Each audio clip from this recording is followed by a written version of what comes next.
सभी दोस्तों को YouTube चैनल पर स्वागत। आज हम विज्ञान के सभी वन लाइनर महत्वपूर्ण प्रश्नों के बारे में चर्चा करने वाले हैं जो बार बार रिपीट होते हैं। आज इनकी चर्चा करेंगे। बहुत इम्पोर्टेंट क्वेश्चन है, वीडियो को ध्यानपूर्वक देखें। सभी एग्जामों में आने वाले विज्ञान के वन लाइनर महत्वपूर्ण प्रश्न हैं।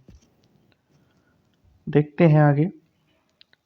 नंबर 1 क्वेश्चन है हमारा, इम्पोर्टेंट क्वेश्चन है, जीव तथा जंतु विज्ञान के जनक कौन है? ये कौन है जनक? अरस्तु हैं। इम्पोर्टेंट क्वेश्चन है, आते हैं बार बार।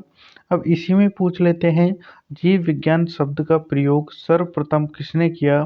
तो लेमार्क ये फ्रांस का था और टेविरेन्स ये जर्मनी के थे। इन दोनों वैज्ञानिकों ने किसका सर्वप्रथम प्रयोग किया? जीव विज्ञान का प्रयोग किया। नेक्स्ट क्वेश्चन है तीसरा, जैविक विकास को सर्वप्रथम समझाया किसने? समझाया लेमार्क। लेमार्क नामक वैज्ञानिक ने जैविक विज्ञान को सर्वप्रथम समझाया था। नेक्स्ट क्वेश्चन है कि चिकित्सा शास्त्र का जनक कौन है? चिकित्सा शास्त्र के जनक हिप्पोक्रेटस। हिप्पोक्रेटस है जो चिकित्सा शास्त्र के जनक हैं। वनस्पति विज्ञान का जनक कौन है? तो वनस्पति विज्ञान के थियोफ्रेस्टस है। यदि वीडियो अच्छा लगे, हमारी मेहनत अच्छी लगे, तो इसको चैनल को सब्सक्राइब करना और लाइक करना ना भूले। बिना टाइम वेस्ट किए रिवीजन करते हैं कि रसायन विज्ञान के जनक कौन है? तो लेवोजियर है जो रसायन विज्ञान के जनक हैं। मानव का विकास इतिहास परंपराओं से संबंधित विषय कहलाता है एंथ्रोपोलॉजी। एंथ्रोपोलॉजी कहलाता है। गैस के विसरण के नियम का प्रतिपादन किसने किया? तो ग्राहम। ग्राहम नामक वैज्ञानिक ने गैस के विसरण का क्या किया? प्रतिपादन किया। ग्रहों की गति का नियम का प्रतिपादन किसने किया? केपलर नामक एक वैज्ञानिक हुआ थे। इन्होंने ग्रहों की जो गति होती है इसके नियम का प्रतिपादन किया था। E बराबर mc² का समीकरण किसने दिया? तो सबको पता है, आइंस्टीन ने दिया। ऐसे के ऐसे क्वेश्चन बार बार आता है एग्जामों में, आइंस्टीन ने दिया। जड़त्व के नियम की खोज किसने की थी? तो गैलीलियो ने की थी। जड़त्व के नियम की खोज किसने की भाई? गैलीलियो ने। गैलीलियो ने जड़त्व के नियम की क्या की? खोज की। गुरुत्व आकर्षण के नियम का प्रतिपादन किसने किया? तो गुरुत्व आकर्षण के नियम का प्रतिपादन सबको पता है, बार बार क्वेश्चन आता है कि न्यूटन ने गुरुत्व आकर्षण के नियम का क्या किया? प्रतिपादन किया। नेक्स्ट चलते हैं आगे। आगे का क्वेश्चन है, प्राकृतिक वर्ण सिद्धांत के प्रतिपादक हैं। तो ये भी क्वेश्चन बहुत इंपॉर्टेंट है, आता है भी है, बार बार क्वेश्चन आता है। ये कौन है भाई? तो डार्विन। डार्विन है जो प्राकृतिक वर्ण सिद्धांत के प्रतिपादक किया डार्विन ने। नेक्स्ट, उत्परिवर्तन का सिद्धांत किसने दिया? इंपॉर्टेंट क्वेश्चन है, उत्परिवर्तन के सिद्धांत किसने दिया? ह्यूगो डी बीज ने। ह्यूगो डी बीज नामक वैज्ञानिक ने उत्परिवर्तन के सिद्धांत का प्रतिपादन किया। नेक्स्ट, नेचुरल सिलेक्शन का सिद्धांत किसने दिया? तो ये भी डार्विन नामक वैज्ञानिक ने नेचुरल सिलेक्शन का सिद्धांत दिया।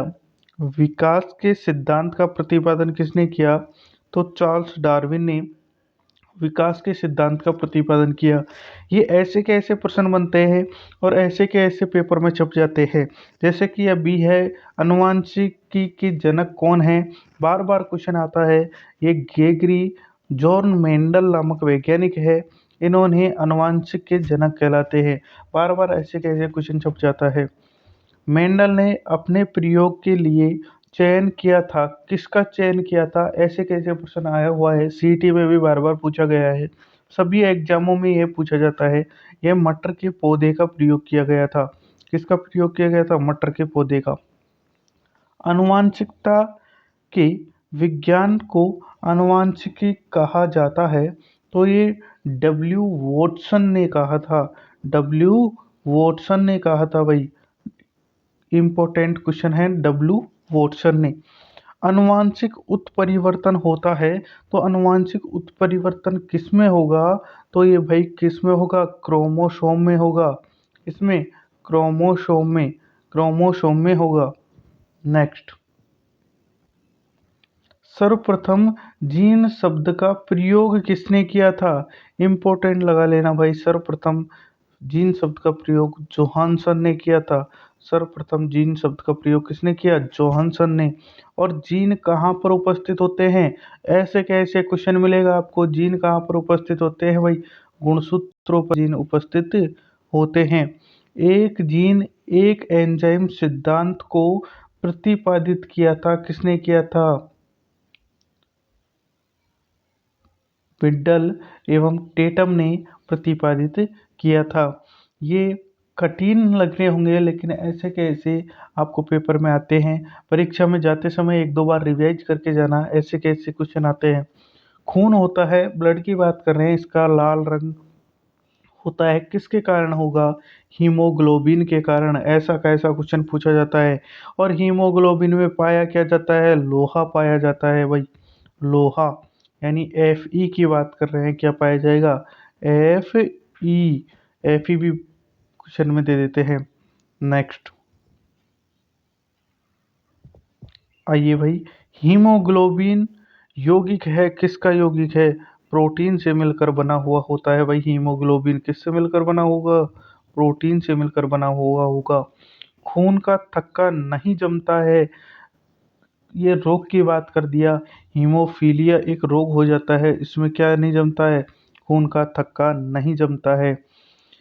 बार बार क्वेश्चन आता है कि शरीर के अंदर रक्त को जमने से रोकता है, कौन रोकता है भाई? हिपेरिन।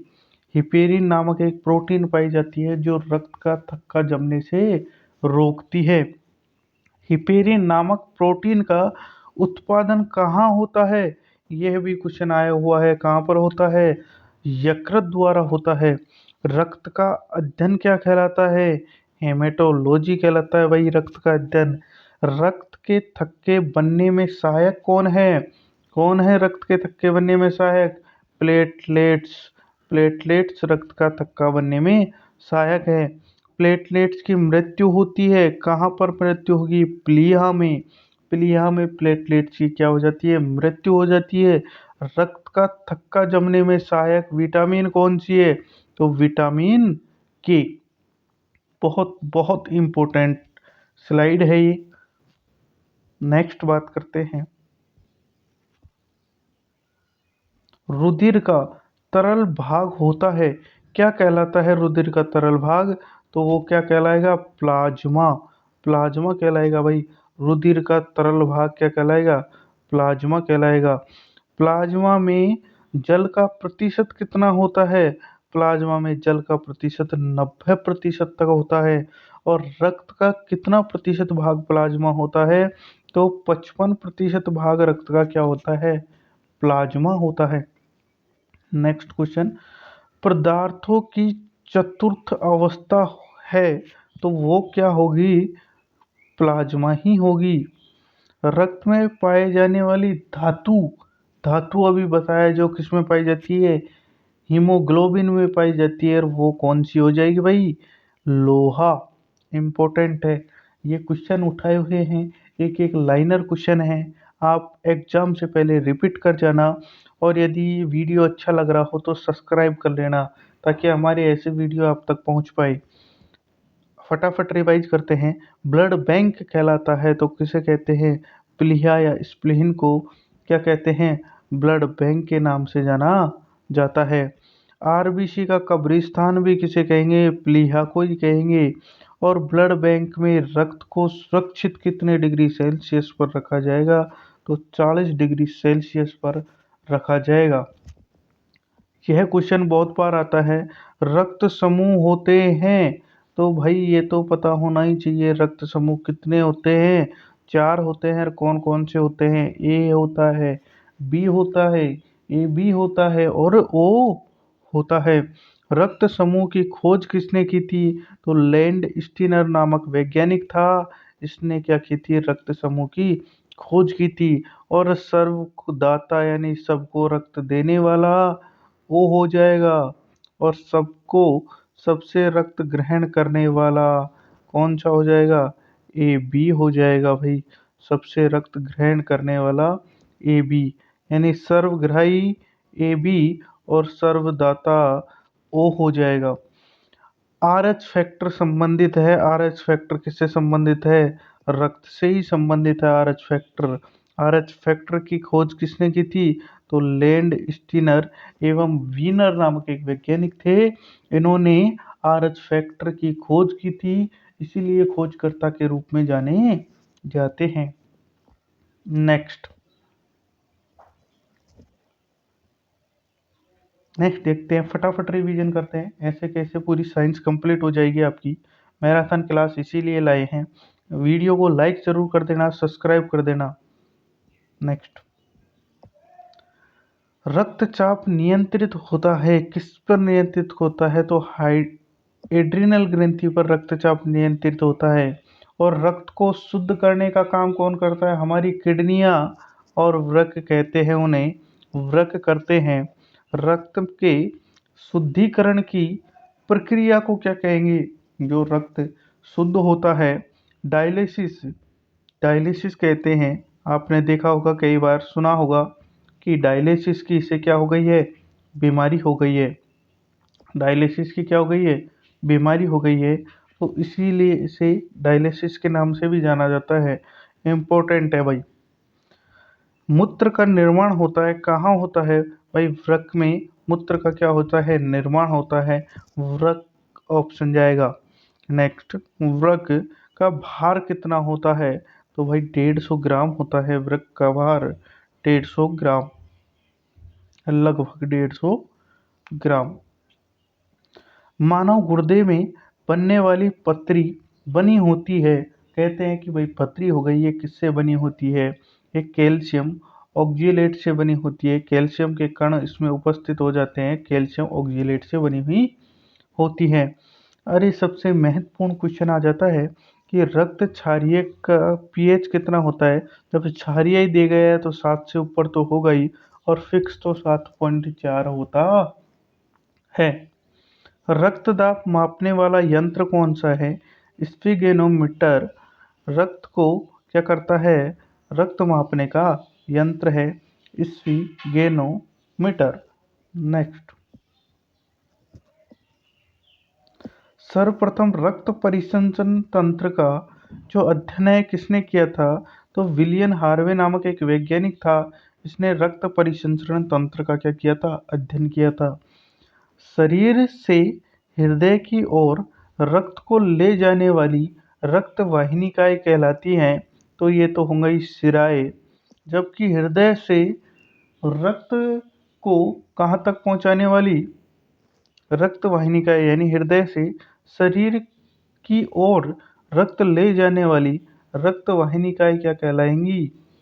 धमनी कहलाती हैं।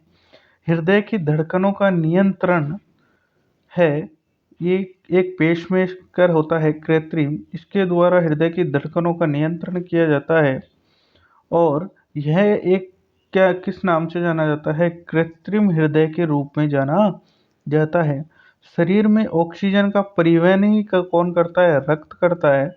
और ये भी ऑक्सीजन को ले जाने और लाने का काम हीमोग्लोबिन करता है। पित्त होता है पीले हरे रंग का क्षारीय पदार्थ होता है। यह यकृत से क्या होता है? बना हुआ होता है। यकृत स्रावित करता है। पित्त का पीएच कितना होता है? तो पित्त का पीएच कितना होता है? 7.7 होता है। इम्पोर्टेंट क्वेश्चन है भाई, 7.7। पित्त स्रावित होता है, अभी बताया, पित्त किससे स्रावित होगा? यकृत के द्वारा पित्त क्या होगा? स्रावित होता है। Next question. वीडियो अच्छा लग रहा है तो बार बार कहने की आवश्यकता नहीं है, फटाफट लाइक कर दीजिए और सब्सक्राइब कर देना भाई। नेक्स्ट, यकृत, बात कर रहे हैं लीवर में भविष्य के लिए कौन सा विटामिन भंडारित रहता है, यानी संचय रहता है? कौन सा और रहता है? विटामिन ए रहता है। पित्त जमा होता है पित्ताशय में। लीवर की बात करते हैं तो सबसे अच्छा और बड़ा मछली में पाया जाता है और उसमें विटामिन ए क्या होता है, सबसे ज़्यादा ही संचित होता है। हाइड्रोफोबिया रोग होता है। हाइड्रोफोबिया रोग किसके कारण होता है? कुत्ते के काटने से होता है हाइड्रोफोबिया। रेबीज के वायरस चल जाते हैं, रेबीज रोग हो जाता है, इससे हाइड्रोफोबिया रोग हो जाता है।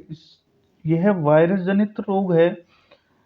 इसके द्वारा जो पानी से डर लगने लग जाता है इंसान को, हाइड्रोफोबिया रोग होता है। वही क्वेश्चन आ गया, किसके द्वारा? वायरस के द्वारा हाइड्रोफोबिया रोग होगा, वायरस के द्वारा।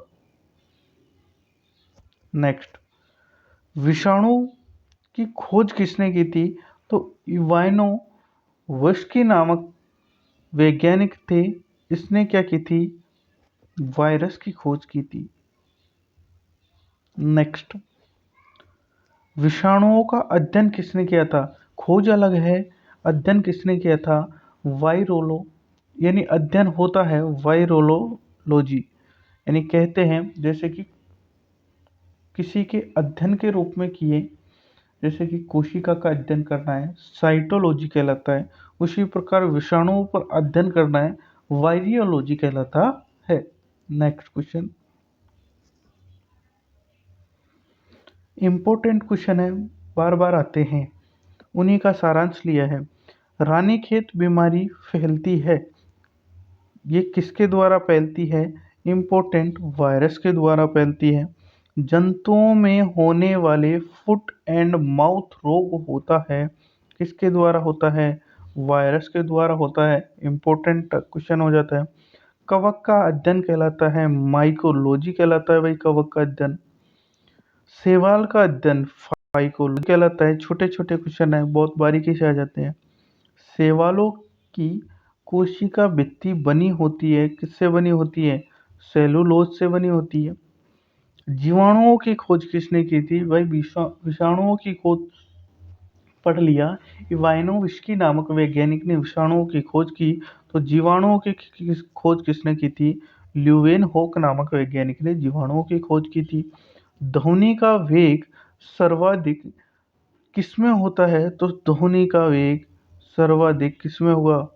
ठोस में होगा।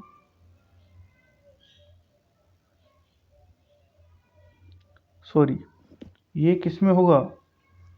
ध्वनि का वेग सर्वाधिक किसमें होगा? हवा में होगा। और बात करें ध्वनि की गति धीमी होगी, ये किसमें होगी? ठोस में होगी। किसमें होगी? ठोस में होगी। ठोस। नेक्स्ट बात करें, ध्वनि की चाल होती है, ध्वनि की चाल कितनी होती है भाई? ध्वनि की 760 मिली घंटा ध्वनि की चाल होती है। ताप बढ़ाने पर ध्वनि की चाल भी बढ़ जाती है। वायु है, वायु क्या है भाई?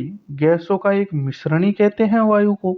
वायु का उदाहरण है गैस का, गैस में विलयन ही वायु का क्या है? एग्जाम्पल है।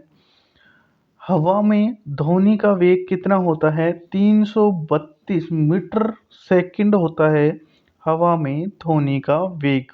ध्वनि की तीव्रता की इकाई होती है डेसिबल होती है। सभी चैप्टरों को लिया है, धीरे धीरे पूरी साइंस इसी तरीके से क्लियर कर दूंगा।